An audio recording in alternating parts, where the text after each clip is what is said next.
Check it out. Many tourists and even some locals make a big mistake when planning a day out in New York City. They correctly focus on the neighborhood, but they fail to consider the day of the week. This scheduling mistake can result in huge missed opportunities to maximize your time, money, and most importantly, fun in New York City.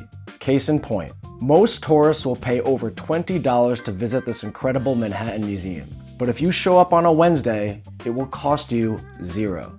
Today, I'm showing you the perfect Wednesday-only East Harlem afternoon itinerary. We're hitting a legendary street art sanctuary, eating amazing tacos hidden inside a grocery store, and getting you into a world-class museum for free. Sound good? Let's go.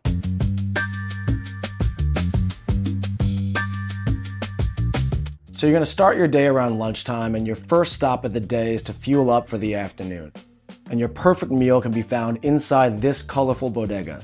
Hidden inside Delilah's Market, which is a Mexican grocery store packed with Latin American provisions, you'll find a taqueria making some truly terrific food.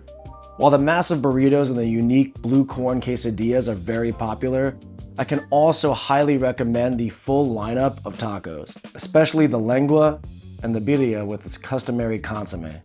They're delicious. Be sure to check out the fresh salsas, pico, and guacamole, and grab some house-made chips to supplement your meal. You can even crack open a beer with a bottle opener hanging next to the refrigerator. After lunch, walk off your meal by admiring the amazing mosaics and murals by legendary local artist Manny Vega. You can find them on the corners of 104th Street and 105th Street on the east side of Lexington Avenue. You can also catch his work inside the 110th Street subway station just north on Lexington. You'll also want to pick up a snack while you're here. Stop by Baked Cravings, a bakery I can definitely get behind as it's completely nut-free. It's an award-winning bakery known for their cakes in a cup, which is basically a cupcake you eat with a spoon. But the real move is their cookies. I've sampled almost all of them, and what was a surprise to me, but what I can safely say, is that the oatmeal raisin is the absolute killer.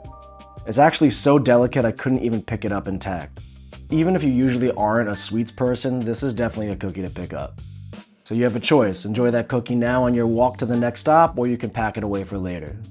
But now it's time to check out the Graffiti Hall of Fame, an outdoor canvas where legendary and world-renowned street artists have contributed their creations for decades. Located on the grounds of a New York City school building, this safe haven for street art was founded by local activist Ray Rodriguez, known as Stingray, to provide a legal space where top-tier graffiti artists could hone their craft and showcase their work without fear of arrest.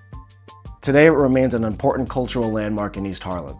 Now, here's a tip you need to know before you go. Because this is on active school grounds, the inner courtyard gates are closed to the public during school hours. But don't let that stop you. The massive exterior walls facing the street are reserved for elite artists and hold some of the most impressive pieces in the city. And you can get a great view of the interior right through the gates. It's now time to head west to the Museum of the City of New York, an institution dedicated to preserving and celebrating New York City's past, present, and future. Ordinarily, adult admission is $23, but on Wednesday, admission for all is free. You'll have no problem checking in as it's never really crowded. And that's because this museum is often overlooked by both tourists and locals, but it really is a must visit for anyone interested in the history and culture of New York beyond the typical tourist traps.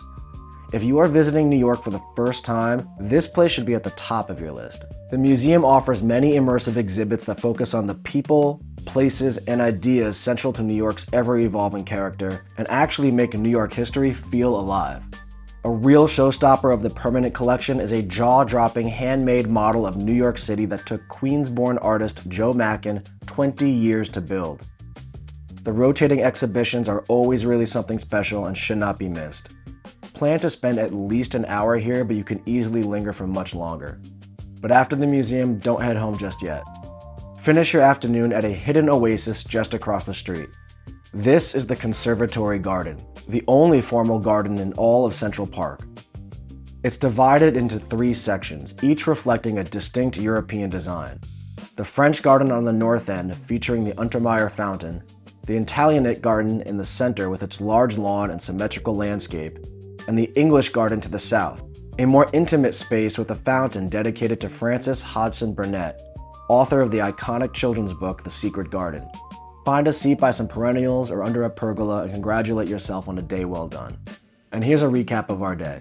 Expect to spend between $20 and $35 per person for your lunch and snack, depending on how many tacos, chips, and guac you can put down, and if you enjoy an adult beverage with your meal. Click on the link in the description for the full walkable map of all the places we visited. And now that you have your Wednesday afternoon mapped out, check out this video for the secret Friday morning market that most locals don't even know about. I'll be sharing more itineraries soon, so be sure to like and subscribe so you don't miss out.